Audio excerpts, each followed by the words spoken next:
जा रहे हैं क्लास 10 का चैप्टर नंबर 3 जिसका नाम है pair of linear equations in two variable exercise 3.1 जो न्यू एनसीईआरटी का बुक है उसके हिसाब से, और आपका ओल्ड बुक होगा तो उसमें एक्सरसाइज 3.2 है। ठीक है, इसका क्वेश्चन नंबर 4। ठीक है, ये देखते हैं क्वेश्चन नंबर 4 में क्या दिया हुआ है। तो क्वेश्चन 4 नंबर दिया है which of the following pair of linear equation are consistent inconsistent. मतलब ये जितने चार दिए हैं हमको इसको निकालना है और बताना है कौन सा कंसिस्टेंट है कौन सा इनकंसिस्टेंट। कंसिस्टेंट क्या होता है? जिसके सॉल्यूशन होते हैं। इनकंसिस्टेंट क्या होता है? जिसके सॉल्यूशन नहीं होते। जैसे हमने तीसरा क्वेश्चन में किया था, इसका तीसरा क्वेश्चन था कि उसमें हमने किया था। ठीक है, उसके बाद इसमें क्या करना है, इफ कंसिस्टेंट, अगर कंसिस्टेंट आ रहा है तो हमें उसका सॉल्यूशन निकालना है ज्योग्राफिकली। हमको उसका सॉल्यूशन कैसे निकालना है? ज्योग्राफिकली निकालना है। ठीक है, तो सॉल्यूशन करते हैं।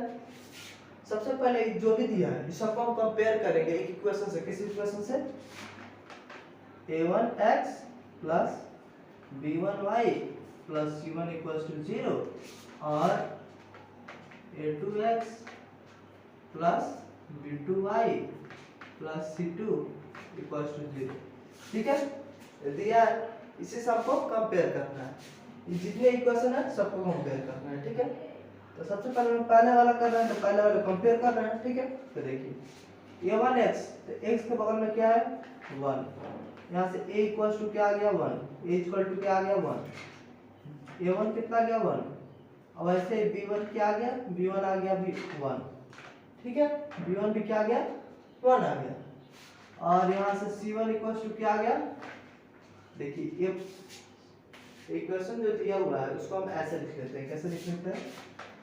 ऐसे लिख लेते हैं x plus y minus 5 equal to 0 और 2x plus 2y minus 10 equal to 0। ठीक है, 2x plus 2y minus 10 equal to 0 ऐसे लिख लिया। यहाँ से c1 क्या आ जाएगा माइनस 5। ठीक है, वैसे a2 यहाँ से आ जाएगा क्या 2, b2 क्या आ जाएगा 2 और c2 आ जाएगा क्या माइनस 10। ठीक है, इतना कर लेंगे। क्या क्या अभी तक हमने इस इक्वेशन को ऐसे लिख के कंपेयर कर लिया। ठीक है, तो a1 b1 c1 and a2 b2 c2 की वैल्यू आ गई। इतना करने के बाद क्या करेंगे, इतना करने के बाद हम a1 a2 b1 b2 and c1 c2 निकालेंगे। ठीक है, तो निकालते हैं a1 by a2 equals to क्या हो जाएगा 1 by 2। ठीक है, ठीक वैसे ही b1 by b2 करेंगे तो ये भी क्या हो जाएगा 1 by 2, और c1 by c2 करेंगे तो ये क्या हो जाएगा -5 माइनस 10, -5 माइनस 10 तो माइनस माइनस कैंसल, 5 को जब 5 5 को जब 10, ये भी क्या आ गया 1 by 2। मतलब a1 by a2 भी 1 by 2, b1 by b2 भी 1 by 2 and c1 by c2 भी 1 by 2 ही आ गया। ठीक है, इतना आ गया तो हम क्या लिखेंगे, we can see हम देख सकते हैं, क्या देख सकते हैं, a1 by a2 equals to b1 by b2 equals to c1 by c2। हमको क्या पता चला कि a1 by a2 equals to b1 by b2 equals to c1 by c2 है। ठीक है, जब ये तीनों इक्वल हो गया तो इस कंडीशन को हम लोग बोलते हैं कंसिस्टेंट। इस कंडीशन को क्या बोलते हैं कंसिस्टेंट, क्योंकि इसके पास क्या होता है इनफाइनाइटली सॉल्यूशंस होते हैं। इसके पास इनफाइनाइटली सॉल्यूशन होता है, इसलिए इसको क्या बोलते हैं हम कंसिस्टेंट। ठीक है, कंसिस्टेंट होता है, इतना तो हमने बता दिया। अब क्या करेंगे हम, अब इसको हम लोग क्या सॉल्यूशन इसका ज्योग्राफिकली दिखाएंगे। ठीक है, अभी तो हमने ये सॉल्व कर बताया कि हाँ कंसिस्टेंट है। अब जब हमने बता दिया कि ये कंसिस्टेंट है तब इसका हम लोग क्या करेंगे सॉल्यूशन करेंगे ज्योग्राफिकली। कैसे करते हैं कि ऐसे करते हैं, जो इक्वेशन दिया है इसको हम ऐसे लिख ले रहे हैं। कैसे ये इक्वेशन हम इसको ऐसे लिख सकते हैं ना, x equals to 5 plus y। इसको ऐसा मैं लिख सकता हूँ। आप एक बोलेंगे हाँ बिल्कुल लिख सकता हूँ। कैसे? क्योंकि x को ऐसे रहने दिया, -5 इधर जाएगा तो +5, y प्लस में इधर जाएगा तो क्या हो जाएगा माइनस हो जाएगा, इधर जाएगा क्या हो जाएगा माइनस हो जाएगा। x equal to 5 - y। ठीक है, आप देखिए अब एक हम बॉक्स बना लेंगे, क्या बना लेंगे, बॉक्स। अब बॉक्स क्यों बनाएंगे, क्योंकि बना है जाता है इसीलिए हम लोग बनाएंगे, ठीक है। बॉक्स में लिखेंगे x इधर, इधर लिखेंगे y, ठीक है। बॉक्स में ऊपर लिखेंगे x, नीचे लिखेंगे y, ठीक है। अब मान लीजिए अगर मैं y को यहाँ पे 4 भरता हूँ, y को मैं 4 लिखता हूँ, y को यहाँ पे क्या लिखा, 4 लिखा, y को मैं 4 लिखा तो 5 में 4 गया, x क्या गया, 1 आ गया, x क्या गया, 1 आ गया, y मैंने 4 लिखा तो x क्या गया, 1 आ गया, ठीक है। फिर मैंने क्या किया, y को मान लीजिए मैं 3 लिख रहा हूँ, y को मैं अगर 3 लिख रहा हूँ तो 5 - 3 कितना हो जाएगा, y को मैं 3 लिया हूँ तो x कितना आ जाएगा, 5 - 3 क्या आ जाएगा, 2 आ जाएगा, x क्या आ जाएगा, 2 आ जाएगा। ऐसा हमने ये क्या किया, इस इक्वेशन से इसका हमने प्लॉट कर लिया ऐसे, ठीक है, वैल्यू निकाल लिया, ठीक है। सिमिलरली वैसे ही इस इक्वेशन को भी हम कैसे लिखेंगे, ऐसे लिखेंगे 2x equals to 10 - 2y, 10 - 2y, और 2 इधर मल्टीप्लाई में है तो इधर जाकर डिवाइड में जाएगा, ठीक है। इस इक्वेशन में जैसे हमने इतना ऐसे लिखा है, इस इक्वेशन को हम ऐसे लिख लेंगे, इस इक्वेशन को ऐसे लिखेंगे, कैसे लिखेंगे, किसी एक टर्म को एक साइड छोड़कर, किसी एक टर्म को एक साइड छोड़कर सारे टर्म को दूसरे साइड में भेज देते हैं, ठीक है। तो इसको मैंने ऐसे रन दिया और सबको उधर भेज दिया, तो हमारा एक इक्वेशन बना है। ये इक्वेशन बनने के बाद फिर हम एक टेबल बनाएंगे, फिर हम एक टेबल बनाएंगे ऐसे,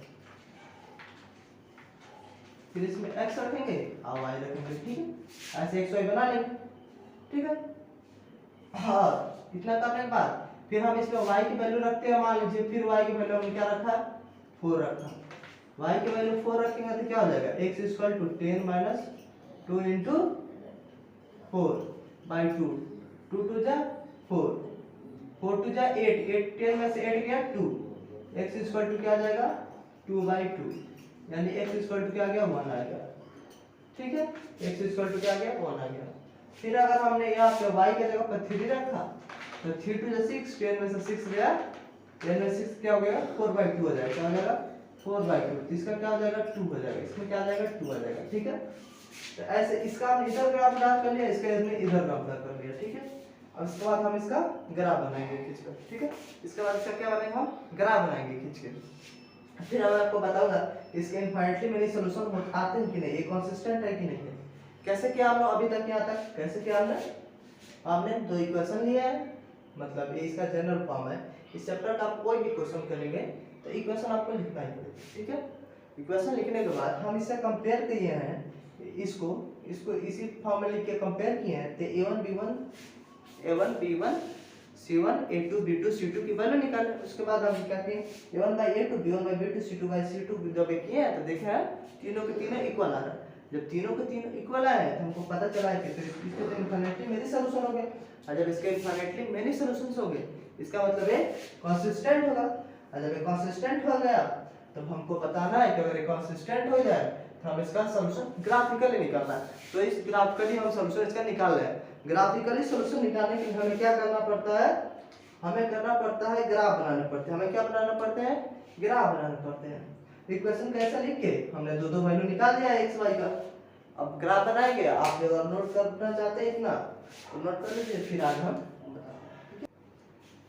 तो उम्मीद करता हूँ अब तक आपने नोट कर लिया होगा। तो ठीक है, अब इसका हम ग्राफ बनाते हैं। हम इससे पहले क्या किया था, हमको इक्वेशन से ये निकाला था, इक्वेशन से ये निकाला था, वैल्यू निकाले थे, और एक कांस्टेंट आया था हमारा इनफिनिटली मेनी सॉल्यूशन आया था, ठीक है। तो इसको हम इसमें प्लॉट करेंगे। देखिए कैसे प्लॉट करते हैं। देखिए इक्वेशन को ड्रा करने के लिए हमको क्या दिया है, y कितना दिया है, y4 और x1, y4 और x1, मतलब ये यहाँ पे जाएगा y4 और x1 यहाँ पे आएगा। क्या किया हमने, y4 और x1 है, यहाँ पे क्या लिख लेंगे हम 1, पहले x की कोऑर्डिनेट लिखते हैं फिर y का कोऑर्डिनेट लिखते हैं, ठीक है। देखिए y4 दिया है और x1 दिया है, x1 y4, ठीक है। ऐसे कोऑर्डिनेट लिखते हैं, ठीक है। फिर देखिए हम क्या दिया है, y3 और x2, y3 और x2, y3 और x2 दिया, y3 और x2 दिया, y3 और x2 दिया, y3 और x2 दिया, क्या दिया हमको, y x2 और y3, पहले x कोऑर्डिनेट को लिखते हैं फिर y कोऑर्डिनेट को लिखते हैं, ठीक है। तो हमारा दो चीज आ गया, ठीक है। देखिए आप क्या लिखा है, तो इससे हम एक लाइन ड्रा कर लेंगे पास करने वाला, जो हमारा कोऑर्डिनेट है इससे इससे सेम ऐसे ही इसका मिला के हम लाइन ड्रा कर लेंगे, ठीक है। लाइन ड्रा कर लेंगे, ये हमारा किसका इक्वेशन था, ये हमारा इक्वेशन था x equal to 5 minus y लिखिए, चाहे x plus y equal to 5। इस इक्वेशन का एक लाइन है, इस इक्वेशन का एक लाइन है। कैसे किया हमने, हमने जो पॉइंट निकाला था x14 यहाँ पे आ जा रहा है, x23 यहाँ पे, इसके बाद एक हमने लाइन ड्रा कर दिया, आपने एक लाइन ड्रा कर दी सीधा, ठीक है। तो ये x plus y equal to 5 क्या लाइन था, x plus y equal to 5 लिखिए, चाहे x equal to 5 minus y लिखिए, ठीक है। इसका एक लाइन हमने ड्रॉ कर दिया। अब हमें क्या ड्रॉ करना है, अब इसका हमें ड्रॉ करना है। इसका देखिए, इसके लिए भी x कितना है 1, x कितना है और y कितना है 4, x 1 है और y 4 है, यानी इसका भी कहाँ आ रहा है, इसका भी यहीं पे आ रहा है, इसका भी यहीं पे आ रहा है। फिर क्या दिया है y3 और x2, y3 y एक्सिस से है और x एक्सिस से, तो y3 और x2 इसका भी यहाँ पे आ रहा है, इसका भी यहाँ पे आ रहा है। हमको पता क्या चला कि लाइन है इसी पे एक और लाइन है, ये लाइन है इसी पे एक और लाइन है, इसी पे एक और लाइन है, ये लाइन है इसी पे एक और लाइन है, जिसका इक्वेशन है क्या, जिसका इक्वेशन है 2x plus 2y equals to 10। जिसका इक्वेशन क्या है 2x plus 2y equal to 10। तो देखिए अब एक लाइन के ऊपर एक और लाइन है, ये आपको क्या होता है, मैं आपको यही बताया हूँ बात कि एक लाइन पे जितने जगह इंटरसेक्ट करे, मतलब जितने जगह एक लाइन दूसरे को कट करे उसके उतने सॉल्यूशन होते हैं। तो बताइए एक लाइन के ऊपर अगर एक लाइन है, अब इसके ऊपर एक और लाइन में रंग चला दूं तो बताइए कितनी जगह इंटरसेक्ट कर रहा है, इसको कितनी जगह पे इसको काट रहा है, तो आप बोलेंगे बहुत सारे जगह पे इसको काट रहा है, ठीक है। तो वैसे ही ये जो लाइन ड्रा हुआ है इसके ऊपर एक और लाइन ड्रा हुआ है, इसका मतलब क्या हुआ कि इसके इनफाइनाइटली मेनी सॉल्यूशंस हो गए, इसके इनफाइनाइटली मेनी सॉल्यूशन हो गए और एक कांस्टेंट था, इसका अगर आप हमने बनाकर आपको दिखा दिया, तो ऐसे सॉल्व हुआ ये हमारा कंप्लीट। कैसे किया था हमने, पहले ये दोनों इक्वेशन लिखे थे उसे हमने कंपेयर किया था, और कंपेयर करने के बाद a1 by a2 b1 by b2 c1 by c2 की वैल्यू निकाली थी। अब वैल्यू निकालने के बाद हमने ग्राफ प्लॉट किया था, ग्राफ प्लॉट करने के बाद मतलब ये ग्राफ बना दिया, ठीक है। वैल्यू निकाला हमने, कोऑर्डिनेट्स निकाले x और y के, और उसके बाद ग्राफ ड्रॉ कर दिए, तो हमारा ये आया, ठीक है। तो हमारा पहला काम हुआ, और इसे अपलोड कर लीजिए, फिर मैं आपको दूसरा बताता हूँ। तो फर्स्ट वाला तो हमने कर लिया, आपको समझ भी आ गया। अब हम करेंगे कौन सा वाला, सेकंड वाला, ठीक है। तो हम कौन सा वाला करेंगे, सेकंड वाला। तो सेकंड वाला करेंगे तो सबसे पहले इसको भी ऐसे मतलब दो इक्वेशन लिख लेंगे, a1x b1y plus c1 equals to 0, a2x plus b2y plus c2 equals to 0। ये हम क्यों लिखेंगे, क्योंकि इसे सबको कंपेयर करना होगा, ठीक है। इसको लिखा है, इसको कर रहे हैं हम, दूसरे को कर रहे हैं सेकंड वाले को, इसको भी पहले इस फॉर्म में लिख लेंगे। कैसे लिखेंगे, x minus y minus 8 equals to 0, ऐसे लिख देंगे ना। अब बोलेंगे ऐसे कैसे होगा, इधर 8 प्लस में, इधर आया 8 माइनस में हो गया, इक्वल्स टू 0 हो गया, ठीक है। सिमिलरली वैसे ही इसको भी लिख लेंगे, ठीक है। तो इसको लिखेंगे तो क्या आ जाएगा यहाँ से 3x minus 3y minus 16 equals to 0, 3x minus 3y minus 16 equals to 0। इतना आने के बाद हम कंपेयर करेंगे, यहाँ से a1 की वैल्यू 1 आई, a2 की वैल्यू 3 आई, b1 की वैल्यू -1 आई, और b2 की वैल्यू -3 आई, और c1 की वैल्यू -8 आई, और c2 की वैल्यू -16 आई, ठीक है। a1 की वैल्यू 1 आई, और a1 की वैल्यू 1 आई, a2 की वैल्यू 3 आई, b1 की वैल्यू -1 आई, और b2 की वैल्यू -3 आई, ठीक है। और c1 की वैल्यू कितनी आई, c1 की वैल्यू आई -8 और c2 की वैल्यू आई -16, ठीक है।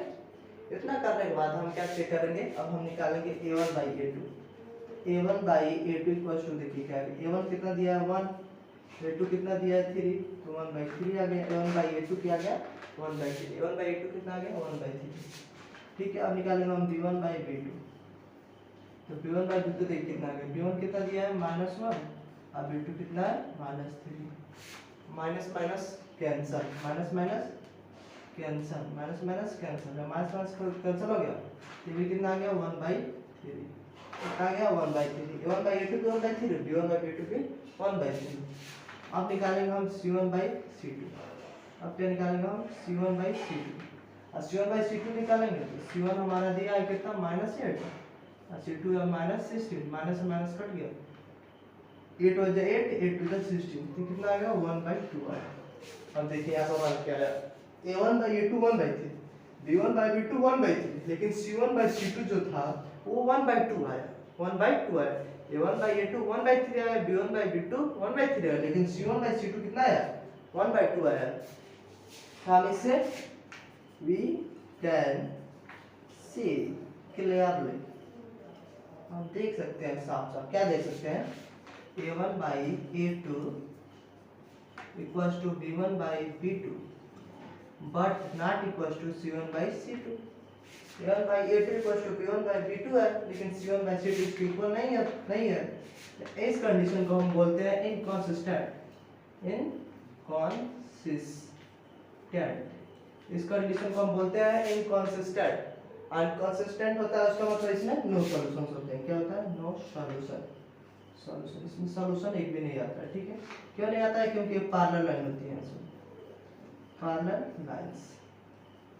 आपने इंट्रोडक्शन वीडियो नहीं देखा है तो देख लेंगे, तो ये आप खुद ही कर लेंगे क्वेश्चन। ठीक है, अगर आपने इंट्रोडक्शन वीडियो देखा होगा तो वीडियो, ठीक है। तो कैसे किया हमने सेकंड वाला, आप देख सेकंड वाला के इक्वेशन लिखा था, इस इक्वेशन को इस फॉर्म में चेंज किए हैं, a1 a2 b1 b2 c1 c2 की वैल्यू लिखे हैं, तो इसके a1 by a2 b1 by b2 c1 by c2 लिखे हैं। फिर हम देखें k1 by a2 equals to b1 by b2 और not equals to c1 by c2 था, तो इस कंडीशन को हम इनकंसिस्टेंट बोलते हैं, नो सॉल्यूशन और पैरेलल लाइंस। ठीक है, तो अब देखिए यहाँ पे क्या दिया है, कंसिस्टेंट इनकंसिस्टेंट बताना है, इनकंसिस्टेंट हमने बता दिया। अब देखिए अगर कंसिस्टेंट होता तो हम इसका ग्राफ बनाते, लेकिन कंसिस्टेंट नहीं है, इसका ग्राफ बनाने की हमको जरूरत नहीं है, बिल्कुल नहीं है, और हम बनाएंगे नहीं। ठीक है, अगर आपको बनाना है तो आप बना लीजिए, इसके पैरेलल लाइन आएंगे। ठीक है, तो हमको नहीं दिया तो हम नहीं बनाएंगे, तो हम करेंगे क्वेश्चन नंबर, इसका मतलब क्वेश्चन नंबर 4 का तीसरा। तो अगर आप नोट करना है तो कर लीजिए। ठीक है, तो उम्मीद करते हैं आपने नोट कर लिया होगा। सेकंड वाला हम करेंगे इसका तीसरा, करेंगे हम इसका तीसरा। ठीक है, अब इसका तीसरा करेंगे, तो तीसरा दिया देखिए, ये पहले से ही इस फॉर्म में लिखा है, इसको भी इस फॉर्म में हमको लिखने की जरूरत नहीं पड़ेगी। ठीक है, देखिए इसे हम कंपेयर करते हैं। देखिए यहाँ से a1 इक्वल्स टू क्या आएगा 2 आ गया, b1 इक्वल्स टू क्या आ जाएगा 1 आ जाएगा, c1 इक्वल्स टू क्या आ जाएगा -6 आ जाएगा। ठीक है, वैसे ही a2 इक्वल्स टू क्या आ जाएगा, a2 इक्वल्स टू 4 आ जाएगा, b2 इक्वल्स टू -2 आ जाएगा और c2 इक्वल्स टू -4 आ जाएगा। ठीक है, a1 equals to 2, b1 equals to 1 और c1 equals to -6, a2 equals to 4, b2 equals to -2 और c2 इक्वल्स टू -4। ठीक है, इतना करने के बाद क्या करेंगे हम, a1 बाई a2 देखेंगे, a1 बाई a2 क्या हो जाएगा, a1 2 दिया है और a2 4 दिया है, 2/4 यानी 1/2, क्या हो गया ऐसा 1/2 आ गया, क्या आ गया 1/2 आ गया। फिर हम क्या निकालेंगे अब b1 बाई b2, b1 हमारे कितना दिया है 1 दिया है और b2 कितना दिया है -2 दिया है। देखिए a1 बाई a2 1/2 और b1 by b2 -1/2, b1 by b2 -1/2। तो इससे हमको साफ साफ पता चल रहा है, क्या पता चल रहा है हमको साफ साफ, हमको साफ साफ ये दिख रहा है कि a1 by a2 not equals to b1 by b2 है, क्योंकि यहाँ पे 1/2 है, यहाँ पे -1/2 है, तो a1 by a2 not equals to b1 by b2। और जब ऐसा कंडीशन आता है तो इसको हम लोग बोलते हैं कंसिस्टेंट, ऐसा कंडीशन को हम बोलते हैं कंसिस्टेंट और ओनली वन सॉल्यूशन होता है इसका, ओनली वन सॉल्यूशन का क्या मतलब होगा? Intersect at a point. क्या? Intersect at a point. ठीक है, क्या हमने बताया? हमने क्या किया अभी तक? हमने ये किया, इक्वेशन इससे कंपेयर किया और a1 a2 b1 b2 c1 c2 value निकाल के देखें a1 by a2 not equal to b1 by b2 के बराबर आ रहा था। हम बराबर आता है a1 by a2 not equal to b1 by b2 के बराबर आता है।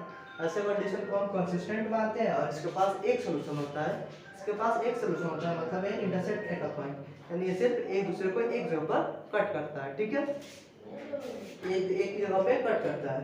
तो हम क्या करेंगे अब इसका, इस इक्वेशन का हम लोग बनाएंगे एक्स वाई की कोऑर्डिनेट्स लिखेंगे 2 3। ठीक है, तो चलिए स्टार्ट करते हैं। कैसे करेंगे इसके लिए? सबसे पहले इक्वेशन लिखेंगे। क्या लिखेंगे इक्वेशन? लिख लिया 2x + y - 6 = 0। तो मैं y वैसे ही रहने दे रहा हूं। ठीक है, यहाँ पे -6 है, इधर गया तो +6। देखिए इधर 2x है, फिर -2x। इस इक्वेशन को हम ऐसे लिख सकते हैं। इस इक्वेशन कैसे लिखा है? y को वैसे ही रख दिया, 6 माइनस इधर है, इधर गया तो प्लस हो गया, और +2x इधर है, इधर गया तो -2x हो गया। ठीक है, तो 6 y = 6 - 2x आ गया। इतना करने के बाद हम क्या करेंगे? ऐसे कराऊंगा, ऐसे प्लॉट करेंगे वैल्यू। इधर लिखेंगे x, इधर लिखेंगे y। ठीक है, इधर लिखेंगे x, इधर लिखेंगे y। ठीक है, अब मान लीजिए मैं x को 2 ले रहा हूँ, x को 2 ले रहा हूँ, तो देखिए 2 2 जा 4, 6 5 4 कितना हो गया? 2 हो गया। x 2 लिया तो y भी 2 हो गया। ठीक है, और मैंने x को 3 ले लिया। क्या ले लिया? x को 3 ले लिया, तो y कितना आ जाएगा? y हो जाएगा 0। y कितना आ गया? 0। ऐसा हमने दो कोऑर्डिनेट्स x y के निकाल लिए इस इक्वेशन से। फिर आप सेकंड वाली इक्वेशन को लेंगे। ठीक है, तो सेकंड वाली इक्वेशन को लेंगे तो इसमें भी मैं y को ले रहा हूं, मैं x को इधर ही रख रहा हूं। ठीक है, तो 4x = क्या हो जाएगा? 4 + 2y, क्योंकि इधर जाएगा तो ये प्लस हो जाएगा, इधर जाएगा तो प्लस हो जाएगा। इधर 4x है, इसको हटाऊंगा तो इधर नीचे 4 आ जाएगा। उम्मीद करता हूँ इतना तक आप समझ में आ गया होगा। ठीक है, x को छोड़ के और सबको मैं इस साइड में ले लिया। ठीक है, इतना करने के बाद फिर आप ऐसे मतलब हम ऐसे कोऑर्डिनेट लिखने के लिए ग्राफ बनाएंगे। ठीक है, मतलब कोऑर्डिनेट लिखने के लिए टेबल बनाएंगे। टेबल बनाने के बाद इसमें क्या लिखेंगे? x और y। ठीक है, क्या लिखेंगे? x और y। ठीक है, अब देखिए मैं y की वैल्यू अगर 2 ले रहा हूँ, कितना ले रहा हूँ? y की वैल्यू 2 ले रहा हूँ, तो y की वैल्यू जब 2 ले रहा हूँ तो देखिए क्या होगा? 2 2 जा 4 + 4, 8/4 यानी 2। हमारा x भी कितना आ गया? 2 आ गया। मतलब हम y में अगर 2 पुट कर रहा हूँ, x = 4 + 2 × 2, तो 2 × 2 × 2 डिवाइडेड बाय 4, तो 2 × 2 4, 4 8, 8/4 = 2 हो जाएगा। तो y 2 तो x भी 2 आ। ठीक है, अब मैं क्या कर रहा हूँ? अगर मैं y को अब 0 पुट कर दूं, y को मैं अब 0 पुट कर दे रहा हूँ। क्या कर रहा हूँ? y को 0 पुट कर रहा हूँ, यानी इसका मल्टीपल वाला 0 हो जाएगा, तो 4/4 क्या आ जाएगा? यहाँ से 1 आ जाएगा। अगर y 0 होगा तो y 1 हो जाएगा। ऐसे इस इक्वेशन का हमने क्या किया? हमने इस इक्वेशन को ऐसे बना लिया और इस इक्वेशन को हमने ऐसे बना लिया। ठीक है, इतना करने के बाद अब इसका हम ग्राफ बनाएंगे। इससे पहले आपको नोट करता हूँ तो नोट कर लीजिए। तो उम्मीद करता हूँ आपने नोट कर दिया होगा। अब नोट करने के बाद हम इसका ग्राफ बनाएंगे। ठीक है, तब देखिए हम इसका ग्राफ कैसे बनाएंगे। ठीक है, हमको क्या दिया है? क्या दिया है हमको? हमको दिया है सबसे पहले इस वाली इक्वेशन को बनाते हैं हम ग्राफ। ठीक है, देख क्या दिया है? x = 2, y = 2, x = 2 और y = 2। ये x एक्सिस है, y एक्सिस है। x = 2, y = 2, यानी कुछ हमारा यहाँ पे जा रहा है। क्या क्या? x = 2 और y = 2। पहले x कोऑर्डिनेट को लिखते हैं, फिर y कोऑर्डिनेट को लिखते हैं। ठीक है, x = 2 और y = 2 हमारे यहाँ पे आ गया। ठीक है, फिर हमारा क्या दिया है? x = 3 और y = 0। x हमारे 3 आ गया और y 0 पे जा रहा है, तो हमारा यहीं पर जा रहा है, हमारा यहीं पर जा रहा है। ठीक है, ये यहाँ पे क्या आ गया? x 3 और y 0। ठीक है, 3 का 0 हो गया। अब इससे पास करने वाली हम एक लाइन ड्रॉ कर देंगे। इससे पास करने वाली हम एक इससे पास करने वाली हम एक लाइन ड्रॉ कर लेंगे, ठीक है। इससे पास करने वाली हम एक लाइन ड्रॉ कर देंगे, ठीक है। एक लाइन ड्रॉ कर दिया हमने और इस लाइन का लाइन जो हमने ड्रॉ किया है इसका इक्वेशन लिख देंगे। तो इसका इक्वेशन ये है y = 6 - 2x लिखिए या ये लिख दीजिए 2x + y - 2x + y - 6 = 0, ठीक है। इक्वेशन लिख दीजिए, ये इक्वेशन लिख दीजिए, ठीक है। इक्वेशन का हमारा ये ग्राफ बन गया, मतलब ये लाइन हमने ड्रॉ कर लिया। फिर अब हम इसका कोऑर्डिनेट को पुट करेंगे। देखिए इसका भी क्या आ रहा है x = 2 y = 2, एक तो हमारा यहीं पे आएगा x = 2 और y = 2, एक हमारा कहाँ पाएगा x = 2 y = 2 यहाँ पर आ गया। अब देखिए ये क्या दिया x = 1 और y = 0, मतलब यहाँ पे हमारा क्या आया x = 1 और y = 0, ठीक है। तो इससे पास करने वाली हम एक अब लाइन ड्रा करेंगे, ठीक है। तो इससे पास करने वाली अब हम एक लाइन ड्रा करेंगे। तो इससे पास करने वाली हम एक लाइन ड्रा कर लेते हैं, ठीक है। इससे पास करने वाली हम एक लाइन ड्रा कर ले रहे हैं, इससे पास करने वाली हम एक लाइन ड्रा कर ले रहे हैं। देखिए तब ये दोनों लाइन आप एक दूसरे को कहाँ पे इंटरसेक्ट कर रहे हैं, सिर्फ एक ही पॉइंट पे इंटरसेक्ट कर रही है। कितने पॉइंट पे इंटरसेक्ट कर रही है, सिर्फ एक ही पॉइंट पे इंटरसेक्ट कर रहे हैं। और इसका इक्वेशन कौन सा है, इसका इक्वेशन है 4x - 2y - 4 = 0, ठीक है। इस लाइन की इक्वेशन है, इस लाइन की इक्वेशन, ठीक है। तो ये दोनों लाइन एक दूसरे को इंटरसेक्ट कर रही है 2.2 पे, मतलब 2, यानी क्वाड्रेंट 2 पे एक दूसरे को इंटरसेक्ट कर रही है। इसीलिए इसका एक ही सॉल्यूशन होगा, एक जगह काट रहा है और एक कंसिस्टेंट होगा। तो एक कंसिस्टेंट है तो इसका ग्राफ हमने बना के आपको दिखा दिया। अब इसका ग्राफ हमने दिखा दिया मतलब कि हमारा ये भी कंप्लीट हो गया। इसको कैसे किया हमने, जैसे निकाला था फिर इसका ग्राफ बना के आपको दिखा दिया, ठीक है। अब हम करेंगे इस चौथे वाले को, तब तक आप इसको नोट करना चाहें तो नोट कर लीजिए। तो अब तक आपने नोट भी कर लिया होगा और हमने इसी के साथ 1 2 3 अपना कर लिया। इसका चौथे क्वेश्चन का ये तीनों कर लिए और हम क्या करेंगे चौथा करेंगे। तो हम क्या करेंगे इसका चौथा करेंगे, ठीक है। तो देखिए इस फॉर्म में ऑलरेडी ये दिया हुआ है, इस फॉर्म में ऑलरेडी ये दिया हुआ है, तो हमको इस फॉर्म में लिखने की जरूरत तो है नहीं, तो डायरेक्ट कंपेयर करते हैं। तो यहाँ से a1 = आएगा, ये वाला कर लेंगे, a1 = 2 आ जाएगा, a2 = 4 आ जाएगा, b1 = -2 आ जाएगा, b2 = -4 आ जाएगा, c1 = -2 आ जाएगा और c2 = -5 आ जाएगा, ठीक है। इतना करने के बाद हम क्या करेंगे a1/a2 निकालेंगे। a1/a2 कितना आ रहा है 2/4, 2/4 का मतलब 1/2, ठीक है। 2/4 का मतलब 1/2, ठीक है। फिर क्या निकालेंगे b1/b2, क्या निकालेंगे b1/b2। तो b1 कितना है -2 और b2 कितना है -2, माइनस कट गया और 2/4 को हम फिर क्या लिख सकते हैं 1/2 लिख सकते हैं, ठीक है। 1/2 लिख देंगे, ठीक है। फिर हम क्या निकालेंगे c1/c2, c1/c2 आ जाएगा -2 by -5, माइनस से कैंसिल हो गया, क्या आया 2/5 आया। अब देखिए a1/a2 जो हमारा a1/a2 है वो भी 1/2 है, b1/b2 वो भी 1/2 है, लेकिन जो हमारा c1/c2 है वो 2/5 है। इसका मतलब क्या हुआ हमारा, इसका मतलब हुआ a1/a2 = b1/b2 but not equal to c1/c2, ठीक है। a1/a2 = b1/b2 not equal to c1/c2 equal है, ठीक है। और ऐसे कंडीशन को हम बोलते हैं इनकंसिस्टेंट। ऐसे कंडीशन को हम बोलते हैं इनकंसिस्टेंट, मतलब नो सॉल्यूशन, नो सॉल्यूशन। और एक पैरेलल लाइंस होती हैं, कौन सी लाइन होती है पैरेलल लाइंस होती हैं, ठीक है। तो इनकंसिस्टेंट आया तो हम इसका ग्राफ तो बनाना है नहीं, तो एक आपका क्वेश्चन नंबर 4 मतलब पूरा कंप्लीट हो गया, इसके सारे पार्ट्स भी कंप्लीट हो गए। ये तो हो गया था। और फोर्थ क्या हमने a1/a2 = b1/b2 not equal to c1/c2 है। इसका मतलब है इनकंसिस्टेंट है, इसका मतलब है इसके पास कोई भी सॉल्यूशंस नहीं है, और इसका मतलब है पैरेलल लाइंस होंगे, ठीक है, एक दूसरे को इंटरसेक्ट नहीं करेंगे, ठीक है। तो इसको नोट करना है तो नोट कर लीजिए और मिलते हैं नेक्स्ट वीडियो में, तब तक के लिए टाटा बाय।